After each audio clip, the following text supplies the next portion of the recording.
नमस्कार साथियों, आप लोग का एक बार फिर से स्वागत है लूसेंट के इस सेशन में। जैसा मैंने आपको बताया था कि लूसेंट का सेशन स्टार्ट किए हैं, चल रहा है। आज क्लास 4 है ना। हिस्ट्री अभी चल रहा है, तो ठीक है, क्लास है। अब आज का चैप्टर का नाम है वैदिक सभ्यता, है ना। और ये हम बताए थे भी कि हम 72वीं बीपीएससी जिस लेवल का पूछता है, जिस टाइप का पूछता है, मैंने उस टाइप का इसमें क्वेश्चन बनाया है। आपने अगर पिछला वीडियो देखा होगा तो पता चला होगा कि मैं किस तरह से पढ़ा रहा हूँ या फिर बता रहा हूँ, है ना। मैं एनसीईआरटी को भी कवर किया है।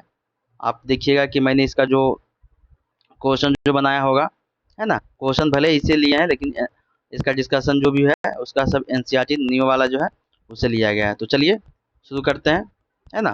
क्लास 4 है वैदिक सभ्यता। तो देखते हैं क्या है वैदिक सभ्यता। भारतीय दर्शन और विचारधाराएं, इसमें ये भी पढ़ना है। चलिए देखते हैं वैदिक सभ्यता।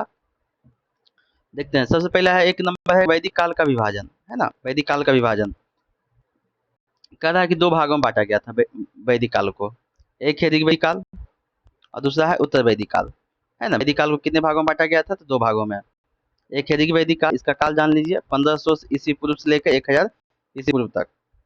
बहुत बार छाटने के लिए आता है ना, कि ऋग्वैदिक काल का टाइम कब से कब है, तो याद रखिएगा 1500 ईस्वी पूर्व से लेकर 1000 ईस्वी पूर्व तक है। दूसरा है उत्तर वैदिक काल, जो कि 1000 ईस्वी पूर्व से लेकर 600 ईस्वी पूर्व तक है। याद रखिएगा, बहुत ही इंपॉर्टेंट है। चलिए आगे बढ़ते हैं। कह रहा आर्यों का आगमन और निवास, है ना। आर्यों का आगमन और निवास को देखते हैं। मूल निवास, है ना, आर्यों का मूल निवास कहाँ था? कह रहा है एक मैक्स मूलर प्रसिद्ध विद्वान थे के अनुसार आर्यों का मूल निवास कहाँ था? निवास स्थान मध्य एशिया, है ना, मध्य एशिया था। ये भारत में सबसे पहले पंजाब और अफगानिस्तान में आकर बसे। याद रखिएगा, सबसे पहले कहाँ आकर बसे? पंजाब और अफगानिस्तान में आकर बसे। ठीक है, तो याद रखिएगा। चलिए आगे बढ़ते हैं हम लोग। कह रहा है सभ्यता की भाषा, है ना। आर्यों द्वारा बनाई गई सभ्यता वैदिक सभ्यता कहलाई। बहुत इंपॉर्टेंट है। आर्यों द्वारा बनाई गई सभ्यता क्या है?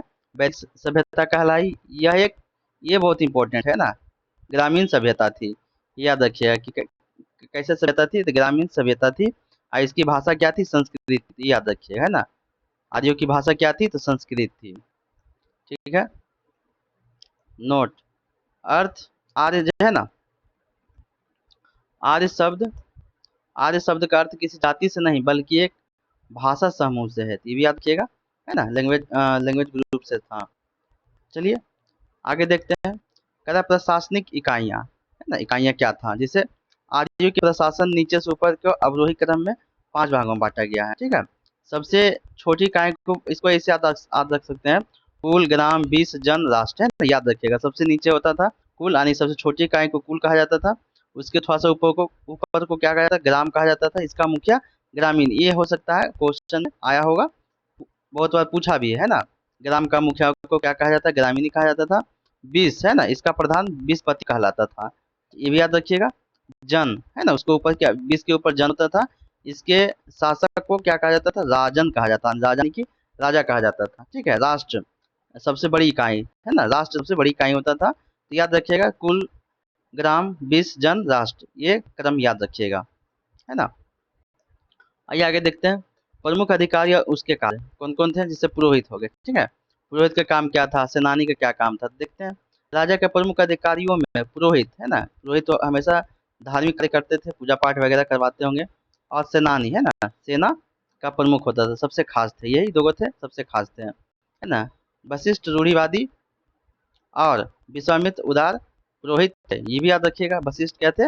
रूढ़िवादी थे। और विश्वामित्र जो थे, है ना, विश्वामित्र उदार पुरोहित थे। ठीक है, आगे देखते हैं हम लोग। अगला है रत्नी, है ना।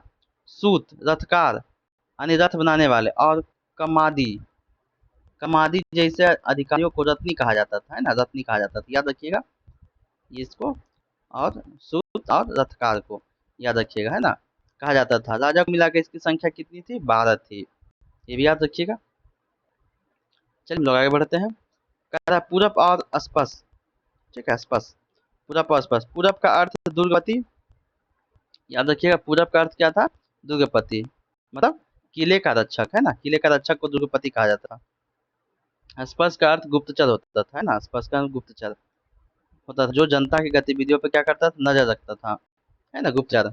याद रखिएगा, स्पर्श उसको बोला जाता था, जिसको आजकल स्पाई, है ना, बोला जाता है। एक और है नीचे बाजपति, है ना, बाजपति। याद रखिएगा, हो सकता है मिलान करने वाला हम कुछ क्वेश्चन इस टाइप का दे दे। बाजपति को, है ना, गोचर भूमि का अधिकारी होता था, तो हो सकता है मिलान करने वाले हम दे दे, तो ध्यान से थोड़ा सा देखिएगा। उग्र, है ना, अपराधियों को पकड़ने वाले पुलिस अधिकारी, है ना, उग्रवादियों को पकड़ने वाला जैसे होता है ना, पुलिस क्या करता है, उग्र को पकड़ता है, तो उग्र बोला जाता था पुलिस अधिकारी को। अभी जो पुलिस है उसको क्या बोला जाता था, पहले उग्र बोला जाता था, ठीक है। भाग दो, है ना, भाग दो, राजस्व टैक्स इकट्ठा करने वाले अधिकारी को, है ना, जैसे आजकल जो टैक्स लेते हैं इनकम टैक्स वाले भी बहुत सारे हैं, तो उसको उस समय क्या कहा जाता था, भागदू कहा जाता था, ठीक है, भागदू। नोट, एक लिखा हुआ नोट में ऋग्वेद में किसी भी तरह का न्यायाधिकरण यानी कि जज का कोई भी अलग से उल्लेख नहीं मिलता, यानी कि हो सकता है उस समय जज प्रणाली नहीं हो उस टाइम, है ना, ऋग्वेद में ऐसा नहीं था। अब आते हैं हम लोग देखते हैं उत्तर वैदिक काल।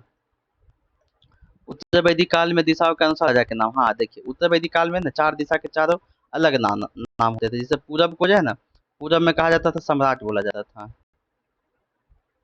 याद रखिएगा। और इसके जस्ट अपोजिट यानी पूर्व भी हो गया, ईस्ट, वेस्ट में बोला जाता है, इसी से मिलता जुलता नाम है सौराष्ट्र, है ना,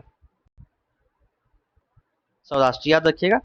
और हो गया बीच मध्य में जो है ना, मध्य में राजा बोला जाता था, और उत्तर उत्तर में बोला जाता था विराट बोला जाता था, विराट बोला था। दक्षिण में बोला जाता था भोज बोला जाता था, है ना, तो याद रखिएगा, सम्राट, सौराष्ट्र, विराट, भोज, और बीच बीच वाले को राजा बोला जाता था। यहाँ पे लिखा होगा पश्चिमी दिशा के प्रचारी को सौराष्ट्र बोला जाता था, ठीक है, विराट बोला जाता था, राजा बोला जाता था, भोज बोला जाता था। तो याद रखिएगा, है ना, याद रखिएगा, कोई मिलान करने वाला हो सकता है, पूछ दे। हम लोग आगे बढ़ते हैं। संस्था और सामाजिक नियम, संस्थाएं और सामाजिक नियम क्या था। सभा और समिति, हम लोग बहुत बार पढ़े हैं सभा और समिति के बारे में। क्या था, ये राजा का सलाह देने वाली दो संस्थाएं थी। कौन कौन, सभा और समिति, क्या था, ये राजा को सलाह देने वाली दो संस्थाएं थी। सभा जो है ना श्रेष्ठ, सभा श्रेष्ठ, और संभ्रात यानी कि उच्च बुजुर्ग के लोगों का संस्था थी, यानी श्रेष्ठ लोगों का संस्था थी, कौन, सभा।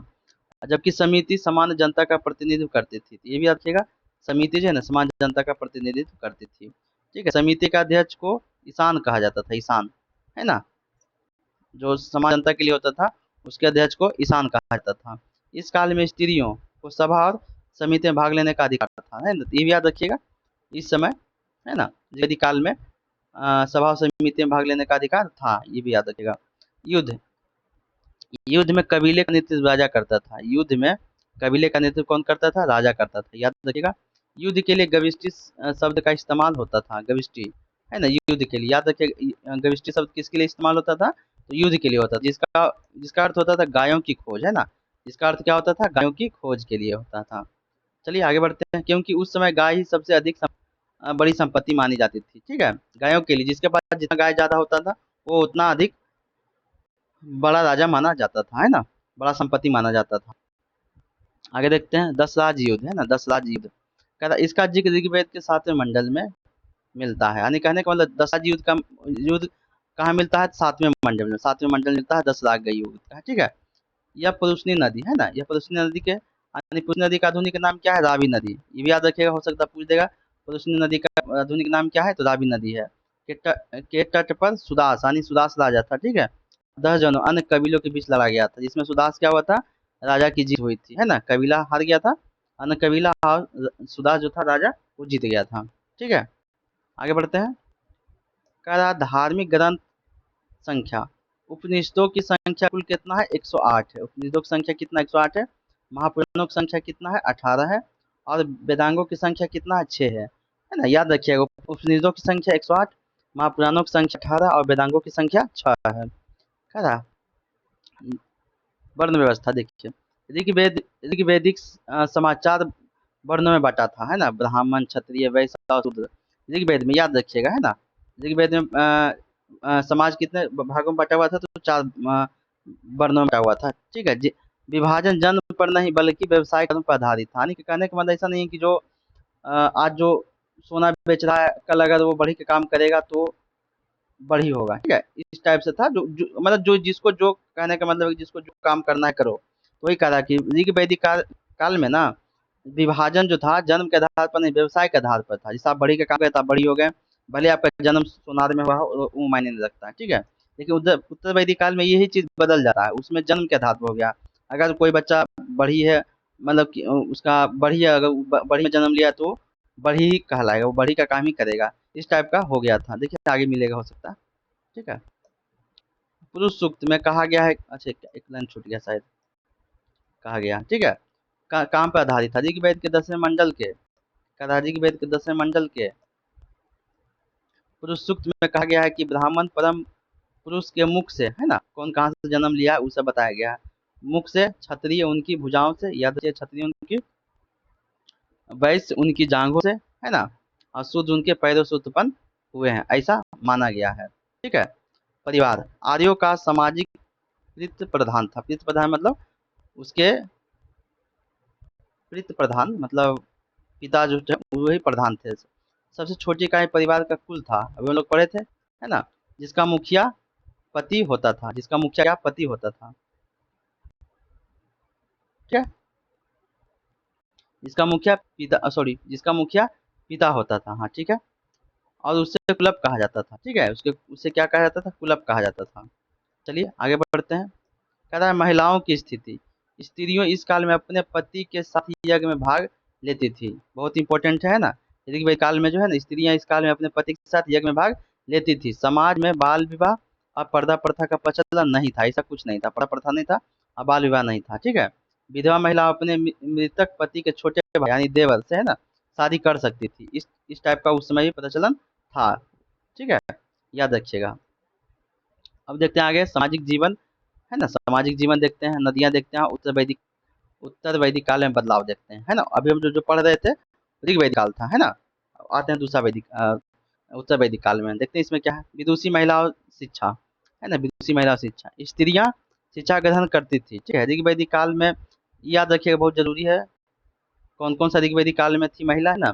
लोपामुद्रा थी, घोषा, सिकता, अपाला, विश्वास, है ना, ये याद रखिएगा, बहुत इंपॉर्टेंट महिला है, ये सबको याद रखिएगा, है ना। विश्वास जैसी महिलाएं, जैसी विदुषी, माने विदुषी में पढ़ी लिखी स्त्रियों का वर्णन है ना। ऋग्वेद में यही 5 महिला का वर्णन मिलता है बहुत ज्यादा बार, जैसे लोपामुद्रा, घोषा, पाला, सिकता, विश्वास, है ना, जैसी विदुषी पढ़ी लिखी स्त्रियों का वर्णन मिलता है। गार्गी, गार्गी ने प्रसिद्ध ऋषि यज्ञवल्लभ को वाद विवाद, है ना, की चुनौती दी थी, ये भी याद रखिएगा, ठीक है।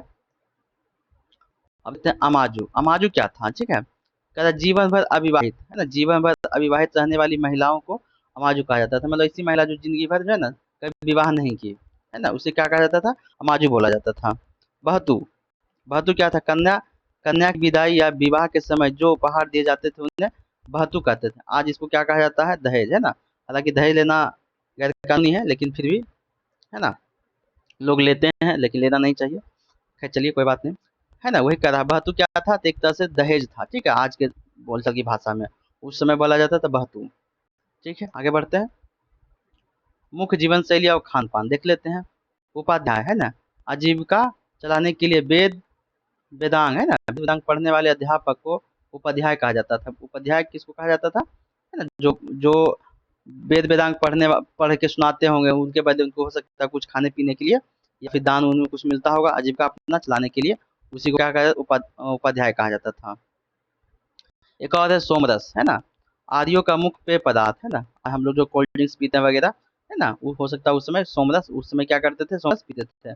सोमरस था जो वनस्पतियों जड़ी बूटियों से बनता था। आज का तो सारा कोल्ड ड्रिंक्स जो है ना केमिकल से ही बन रहे हैं, इसमें आजकल में तो जड़ी बूटी का नाम निशान नहीं है कुछ भी। चलिए अब आगे बढ़ते हैं, वस्त्र देखते हैं। आर्य 3 तरह के कपड़े पहनते थे, कौन कौन, वास, एक अधिवास और उसनिस, उसनिस, है ना। अंदर पहनने वाले कपड़े को नीवी कहते थे, है ना, नीवी कहते थे, यानी 4 तरह के पहनते थे, है ना। ये ऊपर में पहनते होंगे, ये अंदर से पहनते हैं, तो इसको अलग कर दिया गया है, वास, आदिवास और उसनी। अंदर पहनने वाले कपड़े को क्या कहा जाता था, नीवी कहा जाता था, याद रखिएगा। है ना। मनोरंजन के लिए लोग क्या करते थे, संगीत करते थे, जैसे दौड़ करते थे, घुड़दौड़ करते थे, है ना, जुआ चौपड़ इस टाइप के शिकार वगैरह खेलते थे। ठीक है, कह रहा है आर्यों का मुख्य व्यवसाय क्या था, तो पशुपालन और कृषि, बस यही तो हो सकता है ना। एक और है परमाणुवाद, है ना। महर्षि कणाद को भारतीय परमाणुवाद का जनक माना जाता है। ये बहुत इंपॉर्टेंट, बहुत बार क्वेश्चन पूछा भी गया है ना। महर्षि कणाद को भारतीय परमाणुवाद का जनक माना जाता है। ठीक है, गाय, है ना, गाय को क्या कहा जाता है, अघन्या। गाय को अघन्या, अघन्या मतलब होता था ना मार जाने योग्य पशु, जिसको आप नहीं मार सकते हैं, है ना, इस श्रेणी में रखा गया था। गाय की हत्या करने वाले या उसे घायल करने वाले को वेदों में मृत्यु दंड सीधे, है ना, या देश निकाला की व्यवस्था थी। आप मतलब गाय को मार दिए या कुछ कर दिए तो आपको सीधे या तो मृत्यु दंड दे दिएगा या तो देश से निकाल दिया जाएगा। वो एक मृत्यु दंड के बराबर ही है। चलिए, और एक और है गोमत। वैदिक काल में धनी, है ना, धनी व्यक्ति को गोमत कहा जाता जाता था, गोमत, है ना। आजकल भी बहुत सा धनी व्यक्ति है, उस समय को एक अलग नाम दिया गया था, गोमत, है ना, गोमत कहा जाता था, याद रखिएगा। चलिए आगे बढ़ते हैं। कह रहा है प्रिय पशु और देवता। प्रिय पशु कौन था, देवता कौन थे, देखिए। आर्यों का सबसे प्रिय पशु क्या थे, घोड़ा, है ना, और सर्वाधिक प्रिय देवता इंद्र, याद रखिएगा, इंद्र और घोड़ा, है ना। प्रिय पशु घोड़ा और देवता में इंद्र हो जाएंगे। आर्यों के सबसे प्रिय ये थे। ठीक है, धातु में आर्य लोग धातु कौन सी करते थे, तो आर्य द्वारा खोजी गई मुख्य धातु लोहा थे, है ना, लोहा था। आर्य द्वारा खोजा गया सबसे प्रमुख धातु लोहा था, जिसे श्याम यश, है ना, श्याम यश कहा जाता, कहते तांबे को, है ना, लोहा को बोला जाता था श्याम यश, और तांबे को बोला जाता था लोहितस। ये याद रखिएगा, बहुत बार मिलान करने या फिर डायरेक्ट पूछ देता है क्वेश्चन में, क्या है ना, श्याम यश किसे कहा जाता था, तो वहाँ 4 ऑप्शन रहता था, लोहा, तांबा, पीतल, इस टाइप का, तो उसमें आपको लोहा मानना है श्याम यश में, और तांबे को बोला जाता था लोहित यश, है ना। कर भारतीयों को लोहे का ज्ञान ईसा पूर्व की 8वीं सदी में हुआ था, 8वीं सदी ईसा पूर्व में लोहे का ज्ञान हुआ था। चलिए आगे बढ़ते हैं हम लोग। कहता व्यापार और लेन देन, है ना। पनी, पनी क्या था, व्यापार के लिए दूर दूर तक जाने वाले व्यक्तियों को पनी कहा जाता था। बताइए, बहुत दूर दूर तक, है ना, एक जगह से दूसरे जगह तक जाने वाले व्यक्ति को क्या कहा जाता था, पनी कहा जाता था, है ना, पनी, याद रखिएगा, पनी कहा जाता था। कहता वस्तु विनय, है ना, लेन देन में सामान के बदले सामान देने की क्या था, प्रणाली प्रचलित थी। हाँ, आप जैसे कुछ वस्तु देंगे तो हम आपको उसके बदले दूसरा वस्तु देंगे, आप मुझे चावल दीजिए, हम तुम्हें आपको गेहूं देंगे, इस टाइप का था। ठीक है, आगे देखते हैं हम लोग। एक और है बेकनाट, है ना। बेकनाट किसको बोला था, सूदखोर को, है ना। कर्ज, है ना, ऋण जो कर्ज देकर भारी ब्याज देने वाले व्यक्ति को बेकनाट कहा जाता है। आज भी देखिएगा प्रचलन है ना। गरीब लोग अपनी खेती के लिए पैसा ऋण लेते हैं, उसको भारी कर्ज का चुकाना पड़ता था, है ना। इतिहास में भी हम लोग ऐसा कुछ पढ़े हैं, सूदखोर जिसको कहते हैं। चलिए आगे बढ़ते हैं हम लोग। अग्नि का महत्व, अग्नि का महत्व क्या था, मनुष्य और देवता के बीच मध्यस्थ, है ना। मनुष्य हो गया, भगवान हो गया, के बीच में आग जला दो, ऐसा माना जाता था कि ये मध्यस्थता का काम करता था अग्नि, है ना, कि भूमि निभाने वाले देवता के रूप में अग्नि की पूजा की जाती थी। ऐसा माना जाता था कि अग्नि जो है ना, अग्नि का धुआं ऊपर जाता है, हो सकता है भगवान से मिलता है, इस मध्यस्थता बोला जाता था। ठीक है, तो याद रखिएगा अग्नि का महत्व क्या था, मनुष्य और देवता के बीच बीच मध्यस्थता क्या था, अग्नि की भूमिका, अग्नि था। ठीक है, भूमिका निभाते थे, महत्वपूर्ण भूमिका। चलिए ठीक है, आगे देखते हैं हम लोग क्या है। तो नदियाँ और धार्मिक महत्व, है ना, नदियाँ और धार्मिक महत्व क्या था। जैसे पवित्र नदी कौन था, तो सरस्वती था। ठीक है, उस समय आर्यों का ऋग्वेद में उल्लेखित नदियों में सरस्वती सबसे पवित्र नदी माना जाता था। तो याद रखिएगा, गंगा यमुना, ठीक है, गंगा गंगा यमुना, ऋग्वेद में गंगा का उल्लेख एक बार हुआ है, मात्र एक बार, है ना, सबसे बड़ा नदी है ना, इसका उल्लेख कितना बार, एक बार हुआ है, ये भी याद रखिएगा। यमुना का उल्लेख जो है ना 3 बार हुआ है। ठीक है, यमुना का ये उल्लेख 3 बार हुआ है, तो ये भी याद रखिएगा, गंगा का एक और यमुना यमुना का 3। ठीक है, तो ये भी याद।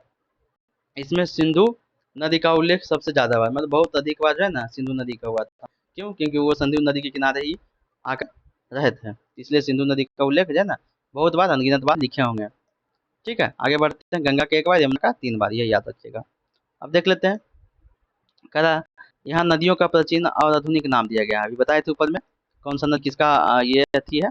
तो इसमें ज़्यादा नहीं पूछता है, जैसे 2-3 पूछता है, जैसे कुरुमु, खुर्रम, है ना, विशेषता झेलम, चिनाब, अस्किन्नी, चिनाब हुआ था, पुरुषनी, रावी, है ना, ये इसी नदी पर हुआ था, है ना। तो ये आप एक बार देख लीजिएगा, सदा नीरा, है ना, इस टाइप का नदी उस समय था। ठीक है, विपाशा का व्यास, है ना, याद रखिएगा ये सब। है ना, गोमती, झेल, गोमल, यही सब। चलिए अब हम लोग आते हैं उत्तर वैदिक काल में आए बदलाव। ठीक है, अब इसको हम देखते हैं उत्तर वैदिक काल में क्या क्या बदलाव आया है ना। ऋग्वेद में क्या था, उत्तर वैदिक काल में क्या परिवर्तन हुआ, क्या चेंज हुआ, आइए देखते हैं। सबसे पहला है देवता बदल गए हैं, है ना। उनका देवता था इंद्र, अभी क्या हो गया, इंद्र के स्थान पर बाजपति आ गया। बाजपति ने तो क्या है, प्रजापति, है ना।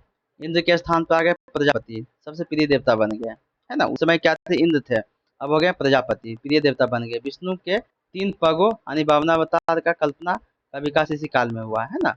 वामनावतार जो छोटा टाइप के थे, विष्णु भगवान जिसको बोला जाता है वामनावतार वही है।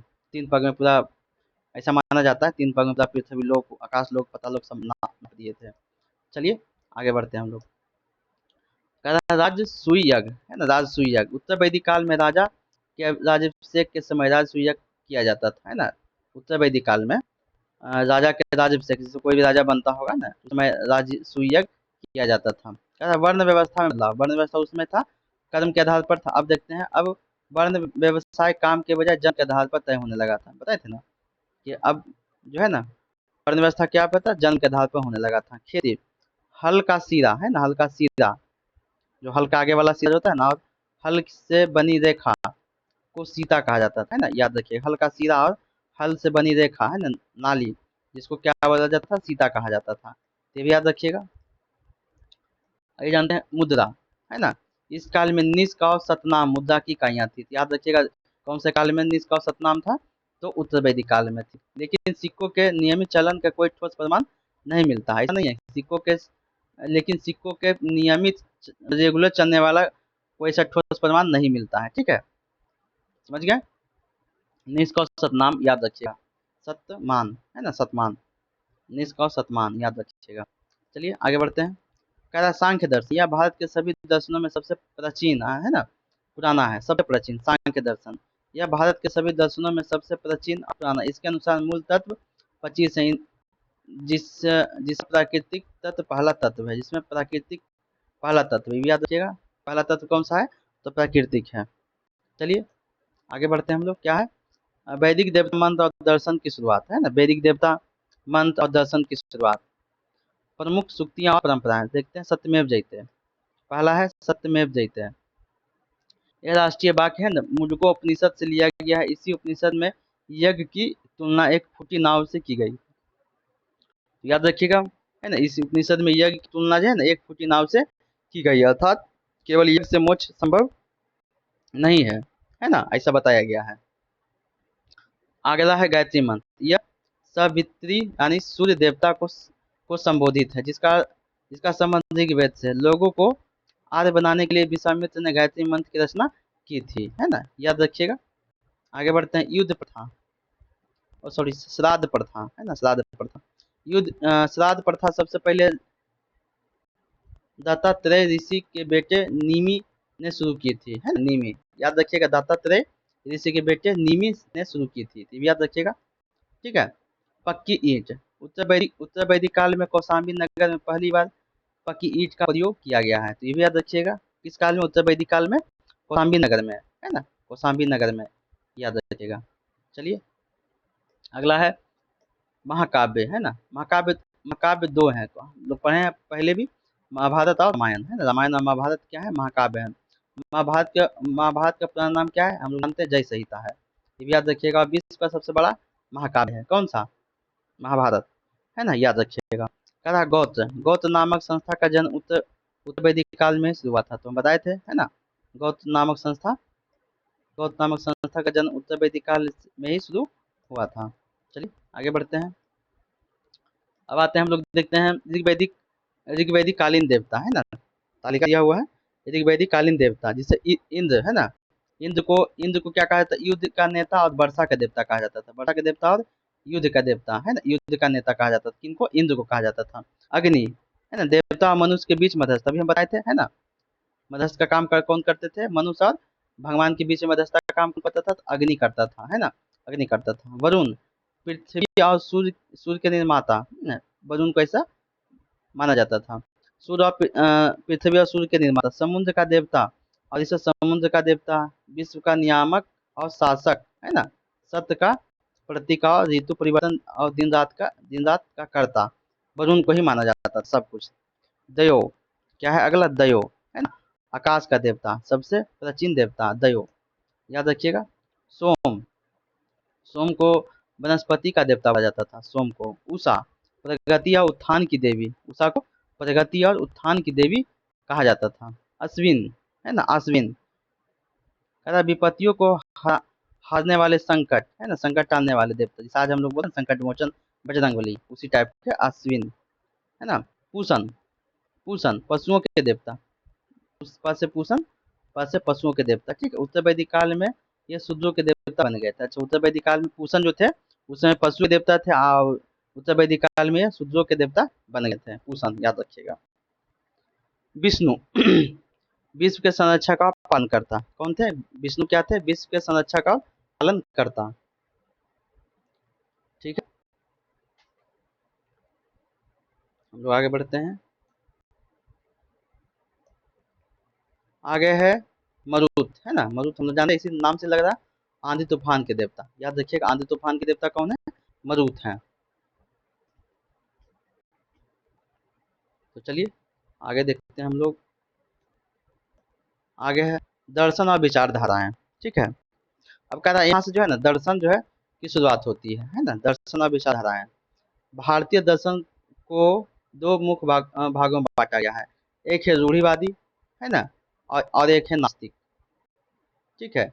रूढ़िवादी को ही आस्तिक बोला जाता था, यानी आस्तिक और नास्तिक को, है ना, जो वेदों को नहीं मानते थे, है ना, जो वेदों को मानते थे उसको बोलते थे आस्तिक, और जो वेदों को नहीं मानते थे उसको बोलते थे नास्तिक। चलिए देखते हैं आस्तिक क्या है। कह रहा रूढ़िवादी विचारधारा, है ना, इसमें 6 है, कौन कौन सा है। पहला है सांख्य विचारधारा, योग विचारधारा, है ना, न्याय विचारधारा, वैशेषिक विचारधारा, मीमांसा विचारधारा, वेदांत विचारधारा, ठीक है। आइए हम लोग एक एक करके थोड़ा सा देखते हैं क्या है। पहला है रूढ़िवादी, हम लोग पढ़ रहे थे। पहला है सांख्य विचारधारा, है ना, प्रवर्तक कौन है, महर्षि कपिल, है ना, याद रखिएगा, बहुत बार पूछा है। सांख्य विचारधारा के प्रवर्तक कौन है, महर्षि कपिल है। यह सबसे प्राचीन पद्धति है ना। सांख्य का अर्थ होता है गिनना, सांख्य संख्या से ही लग रहा है, सांख्य मतलब गिनना यानी संख्या है, ठीक है। कह रहा इसके अनुसार मोक्ष के लिए बाहरी कारक नहीं बल्कि आत्मज्ञान जरूरी है। कह रहा है इसके अनुसार मोक्ष, है ना, मोक्ष की प्राप्ति के लिए बाहरी कारक नहीं बल्कि आत्म ज्ञान जरूरी है। यह द्वैतवाद यानी आत्मा और पदार्थ को अलग अलग मानना, है ना, पदार्थ को जैसे आत्मा पदार्थ को अलग अलग मानना, दोनों एक नहीं है, मैं विश्वास रखता था। ज्ञान प्राप्ति प्राप्त करने के 3 साधन थे, प्रत्यक्ष, अनुमान और शब्द, है ना, 3 साधन थे, कौन कौन थे, प्रत्यक्ष, अनुमान और शब्द, ठीक है। दूसरा देखते हैं क्या है, योग विचारधारा, है ना, योग विचारधारा कौन थे इसका, पतंजलि, महर्षि पतंजलि प्रवर्तक थे इसका, है ना, याद रखिएगा। आगे हम लोग बढ़ते हैं। इसके अनुसार मनुष्य जो है ना, इसके अनुसार मनुष्य शारीरिक प्रयोग और ध्यान के जरिए मुक्ति प्राप्त कर सकता है ना, योगा कीजिएगा, शारीरिक प्रयोग और ध्यान के जरिए मुक्ति प्राप्त कर सकता है। मुक्ति के साधन है यम, नियम, प्रत्याहार, है ना, धारण, ध्यान और समाधि, ऐसा इसमें बताया गया है, ठीक है। अब देखते हैं अन्न, दर्शन और नास्तिक विचारधारा, है ना। कह रहा न्याय विचारधारा, न्याय विचारधारा कौन है, महर्षि गौतम, महर्षि गौतम प्रवर्तक कौन थे न्याय विचारधारा के, तो महर्षि गौतम थे, ठीक है। इसे मोक्ष के लिए तर्कपूर्ण चिंतन पर जोर दिया गया, तर्कपूर्ण चिंतन पर जोर दिया गया, याद रखिएगा, है ना, न्याय विचारधारा तर्कपूर्ण चिंतन पर जोर दिया जाता है। निष्कर्ष श्रवण और उपमा जैसे साधनों से सत्य की जांच की जाती है, कौन कौन, निष्कर्ष, है ना, निष्कर्ष क्या निकला, है ना, बोलते हैं ना हम लोग, श्रवण और उपमा जैसे साधनों से सत्य की जांच की जाती है। यह मानता है कि ईश्वर न केवल ब्रह्मांड को बनाया बल्कि इसका पालन और संहार भी करता है, जैसा माना गया है, ठीक है। कह रहा ईश्वर न केवल ब्रह्मांड को बनाया बल्कि वह इसका पालन और संहार भी करता है, मतलब सब कुछ वही करता है। अगला है वैशेषिक विचारधारा, है ना, प्रवर्तक कौन है इसका, महर्षि कणाद है, याद रखिएगा, महर्षि कणाद है वैशेषिक विचारधारा के। इसमें कह रहा है कि यह ब्रह्मांड की भौतिकता पर बात करता है। क्या करता है? ब्रह्मांड की भौतिकता पर बात करता है। इसके इसके अनुसार हर पदार्थ 5 तत्वों से बना है ना। वैशेषिक में क्या करा, हर तत्व जो है ना, हर पदार्थ जो है ना 5 तत्वों से बना है। कौन कौन तत्व है? अग्नि, वायु, जल, पृथ्वी और आकाश। क्या है? अग्नि, वायु, जल, पृथ्वी और आकाश। इसी दर्शन से भारत में परमाणु सिद्धांत का विकास हुआ है। हम लोग अभी थोड़ा देर पहले पढ़े हैं, है ना, वैशेषिक विचारधारा महर्षि कणाद के बारे में। ठीक है। एक और है मीमांसा विचारधारा। एक है मीमांसा विचारधारा। क्या है? महर्षि जैमिनी। याद रखिएगा, प्रवर्तक कौन है मीमांसा के? जैमिनी। मीमांसा का अर्थ होता है तर्कपूर्ण चिंतन, तर्कपूर्ण चिंतन, है ना। याद रखिएगा, मीमांसा का अर्थ होता है तर्कपूर्ण चिंतन, विवेचन। इसका मुख्य बल वेदों को अनुष्ठानिक, है ना, भाग, है ना, यज्ञ यज्ञ और कर्मकांड पर था। इसका प्रयोग ब्राह्मणों ने समाज पर अपना वर्चस्व स्थापित करने के लिए भी किया था। तो ऐसा है। ठीक है। आगे है वेदांत विचारधारा। क्या है?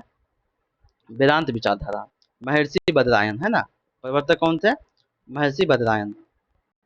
उन्होंने ब्रह्म सूत्र या वेदांत सूत्र लिखा। ये भी याद रखिएगा, ब्रह्म सूत्र और वेदांत सूत्र किसने लिखा है? तो महर्षि बदरायन ने।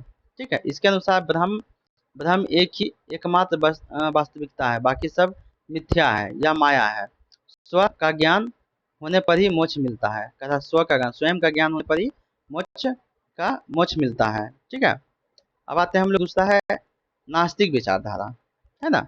नास्तिक विचारधारा, ये विचारधारा वेदों को नहीं मानती थी। सबसे बड़ी बात यही था, पहला पॉइंट यही है कि ये विचारधारा वेदों को नहीं मानती थी और भगवान का अस्तित्व पर सवाल उठाती थी। भगवान है तो दिखते क्यों नहीं, इस टाइप के। इनमें मुख्य है कौन कौन? लोकायत और चवार्ग विचारधारा। कौन कौन सा है? लोकायत और चवार्ग। प्रवर्तक कौन है? बृहस्पति हैं, याद रखिएगा। ठीक है। आगे देखते हैं क्या है। यह पूरी तरह जो है ना भौतिकवादी दर्शन है। यह केवल 4 तत्व अग्नि, पृथ्वी, जल और वायु को मानता, आकाश को नहीं मानता, क्योंकि यह दिखाई जो है ना नहीं देता था, इस वजह से। इसका प्रसिद्ध सिद्धांत था खाओ पियो और मस्त रहो। बताइए क्या है? खाओ पियो और मस्त रहो।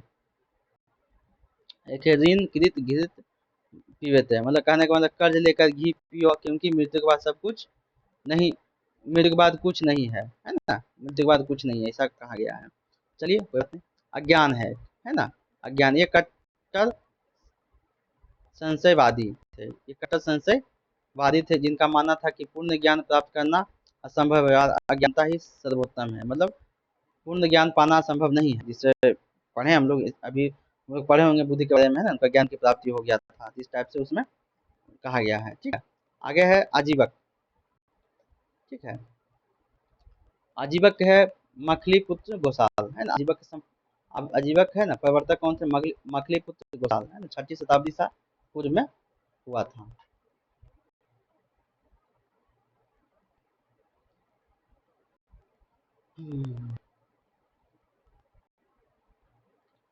चलिए आगे देखते हैं क्या है। कहता है, यह बौद्ध और जैन धर्म के विपरीत नियतिवाद, है ना।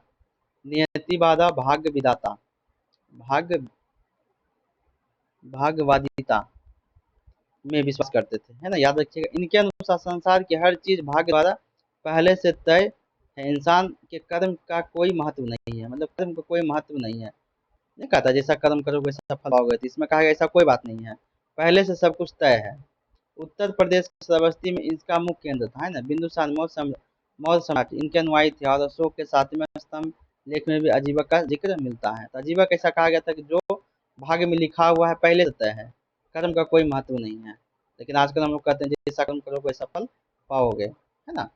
तो यहाँ पर थोड़ा सा जो है ना सोचने वाली बात हो जाता है। खैर चलिए कोई बात नहीं।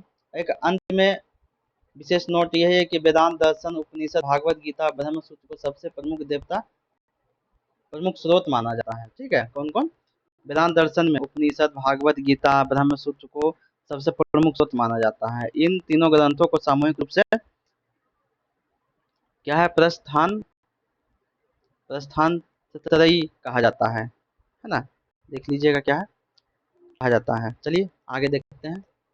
और खत्म हो गया है। अब यहाँ से देखिए एमसीक्यू है, हम इसी को चर्चा कर रहे थे कि देखिए एमसीक्यू जो मैंने बनाया है ना, प्योर बीपीएससी लेवल का बनाया है लुसेंट से ही, सारा कुछ लुसेंट से ही, लेकिन क्वेश्चन जो बनाया है वन लाइनर ना करके बीपीएससी लेवल का जो जिस टाइप से बीपीएससी पूछता है उसी तरह। और एक और मैंने क्या किया है कि जो है ना, इसका विश्लेषण जो है मैंने यहीं पर डाल दिया है, ताकि लोग क्वेश्चन के बाद डायरेक्ट उसका है ना विश्लेषण पढ़े तो तुरंत में उसको समझ में आ जाए। ठीक है, या तो हम पढ़ देंगे या तो फिर जो हार्ड होगा उसको पढ़ देंगे, बाकी देखेंगे जैसा होगा। चलिए, क्वेश्चन है पहला है कि वैदिक काल के संदर्भ में निम्न कथनों पर विचार की जाए। हम लोग देखते हैं वैदिक काल को दो भाग बांटा गया था, है ना। पहला वैदिक काल काल का निधान 1500 से 1000 पूर्व, और उत्तर वैदिक काल का निधान 1000। बिल्कुल ये सही है, क्या है? पहला तो सही है। और देखते हैं प्रसिद्ध विद्वान मैक्स मूलर ने आर्यों का मूल निवास स्थान दक्षिण भारत, दक्षिण एशिया नहीं मध्य एशिया बताया था, है ना। मध्य एशिया को माना है, तो ये हो जाएगा गलत। ठीक है, आर्यों द्वारा निर्मित सभ्यता मूल नगरीय सभ्यता थी, नगरीय नहीं था, क्या था? ग्रामीण सभ्यता थी,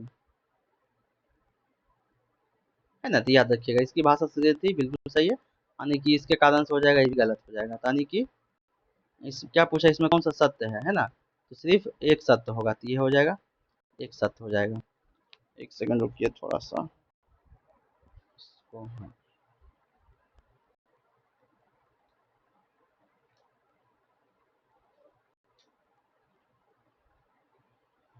चलिए हम नेक्स्ट क्वेश्चन की ओर चलते हैं, है ना।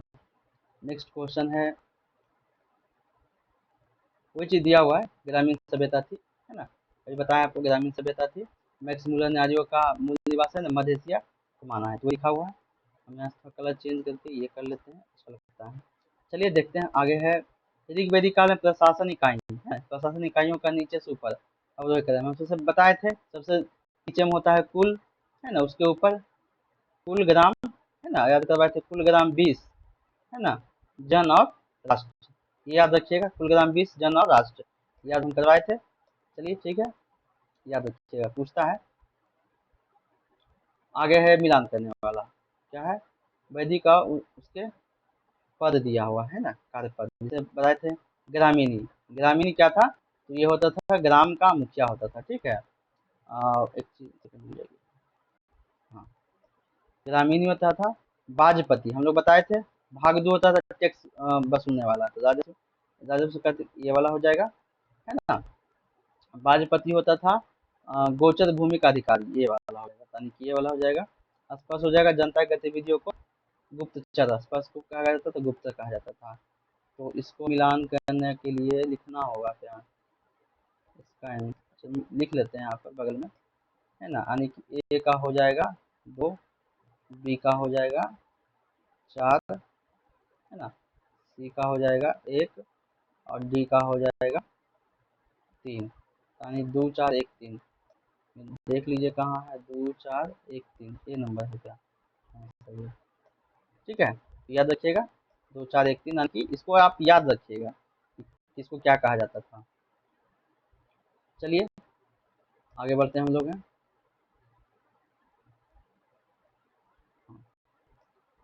देखिए, उत्तर वैदिक काल में दिशाओं के राजा के आधार पर राजाओं को हम बताए थे, इस तरफ से है ना, इधर क्या कहा जाता था, इधर क्या कहा जाता था, इधर क्या कहा जाता था, मध्य में क्या कहा जाता था, हम पांचों बताए थे। देखिए देखते हैं कौन सा युग सुमेलित नहीं है ना। पूर्व में सम्राट तो कहा जाता था, पश्चिम सौराष्ट्र कहा जाता था, ये दोनों तो सेम है। उत्तर में विराट भी कहा जाता था, दक्षिण में राजा, दक्षिण में राजा, राजा जो है ना मध्य में कहा जाता था, मध्य में बताए थे राजा, है ना, राजा मध्य में कहा जाता था। और नीचे वाला को भोज कहा जाता था, है ना। याद रखिएगा, दक्षिण में क्या कहा जाता था? भोज कहा जाता था, जिसमें कौन सा गलत है, तो यही आंसर हो जाएगा। ठीक है, हम लोग आगे बढ़ते हैं। क्वेश्चन नंबर 5, ज़्यादा नहीं क्वेश्चन है, 20 के आसपास क्वेश्चन होंगे, लेकिन जो भी क्वेश्चन है सब इंपॉर्टेंट क्वेश्चन है। देखिए करा, ऋग वैदिक कालीन राजनीतिक संस्था सभा और समिति, है ना, पढ़ाए थे सभा समिति के संबंधित कथनों पर कौन सा कथन गलत है, इस पर ध्यान देना है कि कौन सा क्या पूछ रहा है, गलत पूछ रहा है कि सही पूछ रहा है। आधा से अधिक लोग किसी में गलती कर जाते हैं कि हम इस पर ध्यान नहीं दिए, सत्य पूछ रहा था क्या सत्य पूछ रहा था, है ना। तो ऐसा नहीं होना है। कह रहा है कि ये दोनों सभाएं राजा की सलाह देने वाली संस्थाएं थी, बिल्कुल सही है ना। कह रहा है इस सभा समान जनता का प्रतिनिधित्व करती थी, सभा जबकि समिति श्रेष्ठ, हमको लगता है यहाँ उल्टा लिखा हुआ है ना।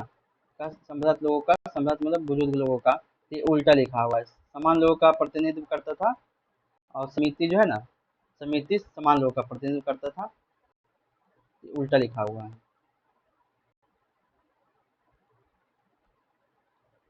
ठीक है, तो ये गलत हो जाएगा। चलिए समिति, क्या कहा था, समिति का अध्यक्ष को ईशान कहा जाता था, तो ये भी सही है ना। ऋग वैदिक काल में स्त्री और सभा समिति भाग ले सकती थी, बिल्कुल ले सकती थी। तो ये तो क्वेश्चन क्या था इसमें, कौन सा कथन असत्य है, अच्छा ये हो जाएगा, है ना, बी नंबर क्वेश्चन असत्य हो जाएगा। चलिए आगे बढ़ते हैं हम लोग क्वेश्चन नंबर नेक्स्ट की ओर।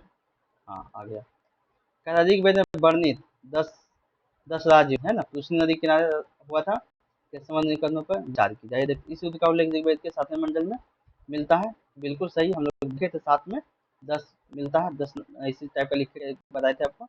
इस युद्ध में अस्किनी नदी के तट पर, अस्किनी नदी नहीं अभी बताए थे, पुरुषनी नदी के तट पर है ना, ये गलत हो जाएगा।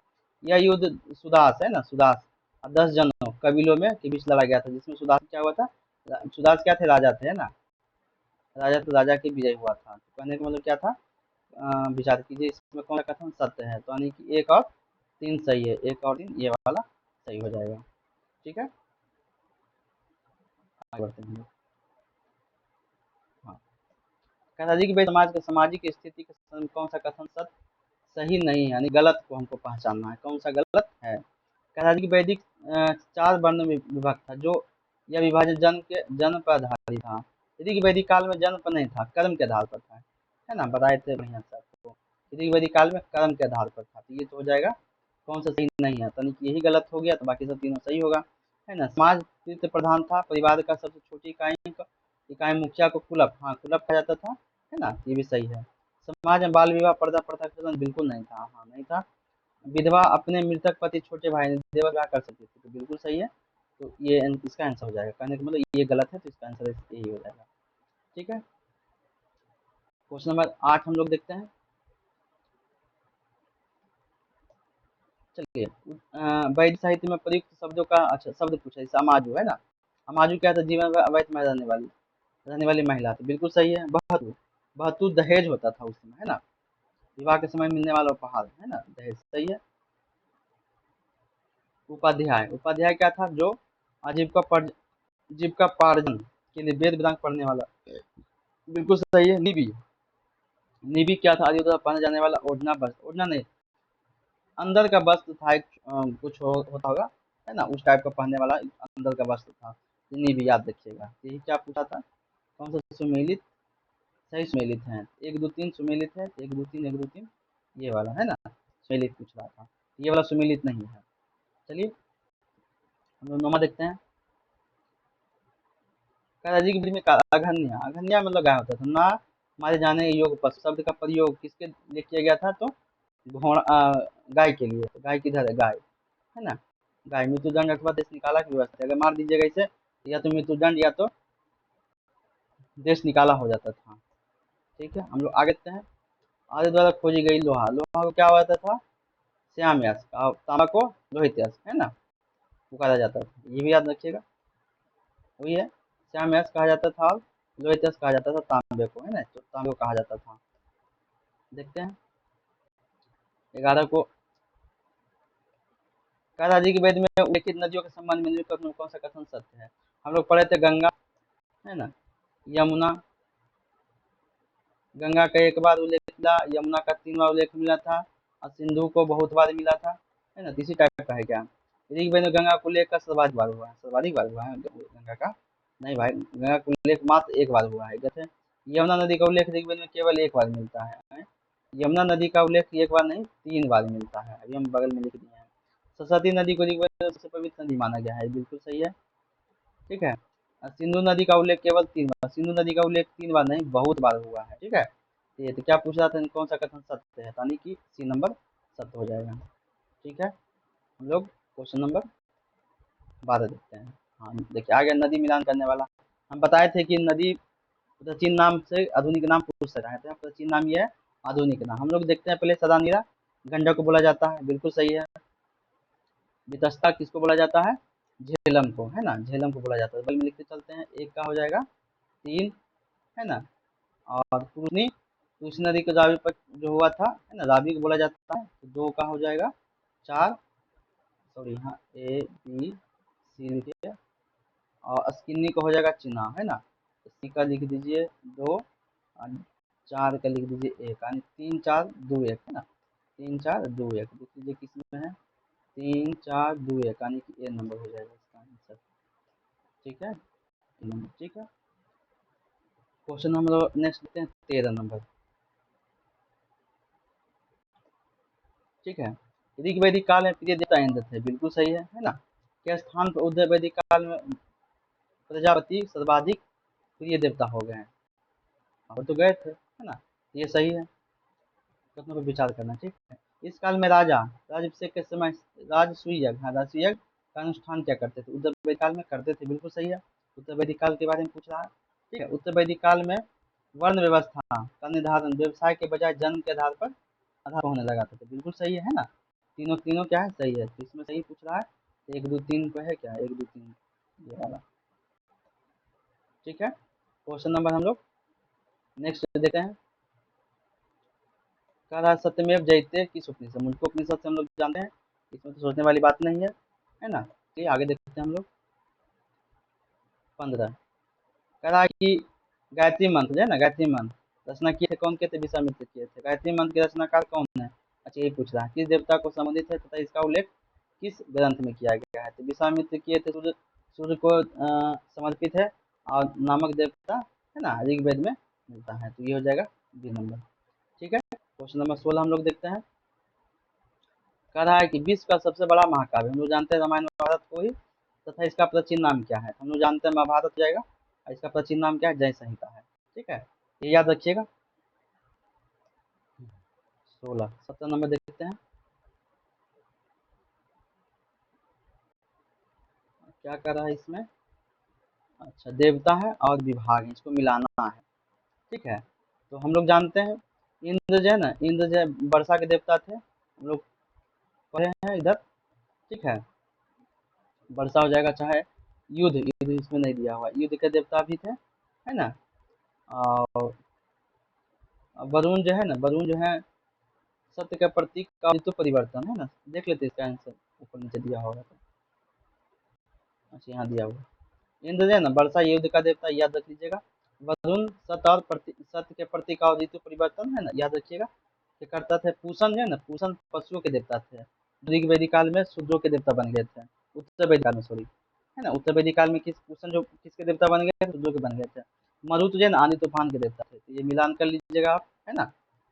अब आते हैं दूसरा, हम लोग दो पार्ट में मिला के पढ़े थे। एक थे भारतीय दर्शन और विचारधारा, एक भी पढ़े थे हम लोग, है ना, भारतीय दर्शन और विचारधारा।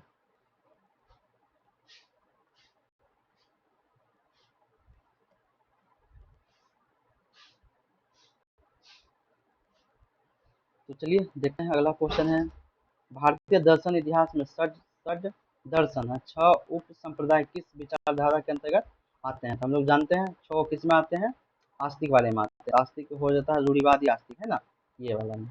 ठीक है, वही चीज जो बताए हैं वही चीज लिखा हुआ है, वे दर्शन जो वेदों वेदों की पौराणिकता के स्वीकार करते थे, है ना, इस टाइप का 6 आते थे। क्वेश्चन नंबर है 19, कह रहा है सांख्य दर्शन, है ना, सांख्य दर्शन का संबंध कौन सा कथन गलत है, कौन सा कथन गलत है, तो देखते हैं, यह भारत के सभी दर्शनों में सबसे प्राचीन दर्शन है, ये सही है। इसके प्रवर्तक कौन, कपिल है ना, ये भी सही है। और है इसके अनुसार, है ना, इसके अनुसार मूल तत्व की संख्या 25 है, ये भी सही है ना, प्राकृतिक पहला तत्व है, ये भी हम लोग पढ़े हैं। यह विचारधारा मानती है कि केवल बराह प्रभाव या कर्म कांडों से ही मोक्ष संभव है, तो ऐसा नहीं है। आत्मज्ञान इसमें बताया था, आत्मज्ञान आत्मज्ञान ही मनुष्य के सबसे मोक्ष की ओर ले जा सकता है, ऐसा इसमें माना गया है। तो 4 नंबर क्या हो जाएगा, गलत हो जाएगा, है ना, 4 नंबर क्या है, गलत हो जाएगा। देखते हैं, हाँ आ गया मिलान करने वाला। देखते हैं योग, योग तो हम लोग सभी जानते हैं क्या है, पतंजलि, यानी कि ए का हो जाएगा 3, न्याय हो जाएगा गौतम, है ना, तो बी हो जाएगा 1, सी हो जाएगा, एक सेकेंड, वैशेषिक कनाद हो जाएगा, सी हो जाएगा 2, और 4 हो जाएगा 4। ठीक है, उत्तर मीमांसा वेदांत हम लोग पढ़े हैं, बदलायन, तो हो जाएगा इसका 1 3 1 2 4, 3 1 2 4 ये नंबर हो जाएगा। ठीक है, चलिए हम लोग आगे बढ़ते हैं। क्वेश्चन नंबर 21 है, कह रहा है कि भारत में परमाणु सिद्धांत हम लोग पढ़े हैं, कौन है? परमाणु सिद्धांत का विकास किस दर्शन के अंतर्गत हुआ है तथा यह किन तत्वों ब्रह्मांड के आधार पर मानता है? तो 5 को मानते थे हम लोग, 5 तत्व था। कौन कौन था? तो सांख्य दर्शन केवल चेतना नहीं, ऐसा नहीं था।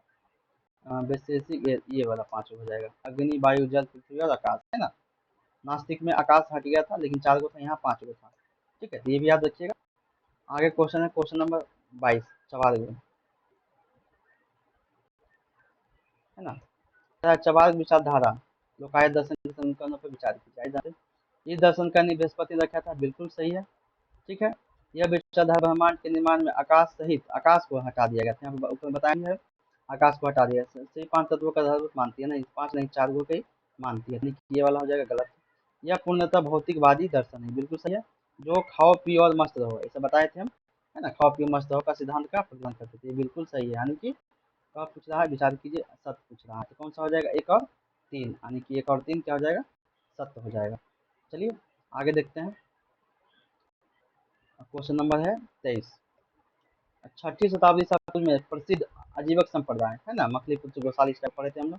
संदर्भ में निम्न कथनों पर कौन सा कथन गलत है? अच्छा, गलत बताना है। ठीक है, इसका स्थापना मछलीपुत्र गोसाल द्वारा किया गया था, बिल्कुल सही है ना। इस संप्रदाय बौद्ध और जैन धर्म की तरह कर्म सिद्धांत में दृढ़ विश्वास रखता था। क्या? यह संप्रदाय बौद्ध और जैन धर्म की तरह कर्म कर्म सिद्धांत और दृढ़ विश्वास रखता था?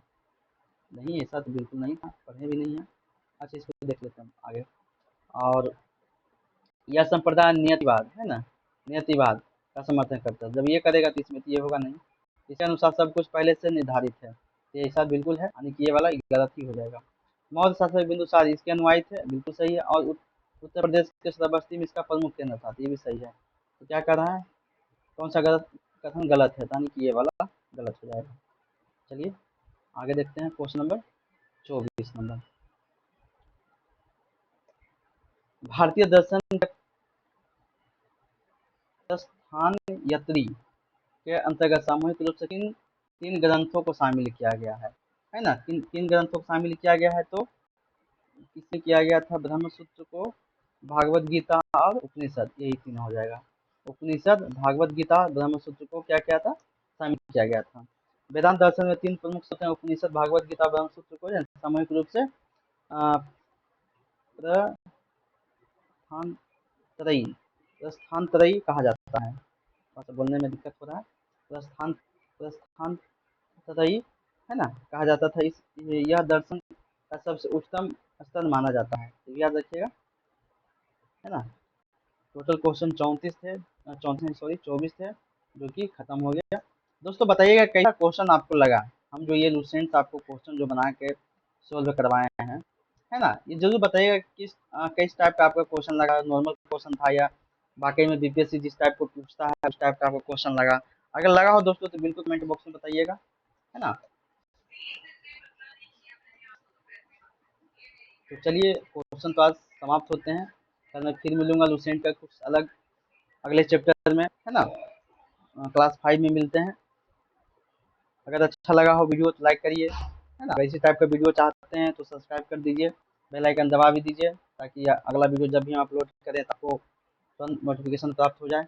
और अगर लाभदायक लगा हो, अगर ऐसा आपको कोई दोस्त हो जो पढ़ना चाह रहे हैं, उनको आप इसको शेयर भी कर दीजिए, है ना। चलिए बहुत बहुत धन्यवाद।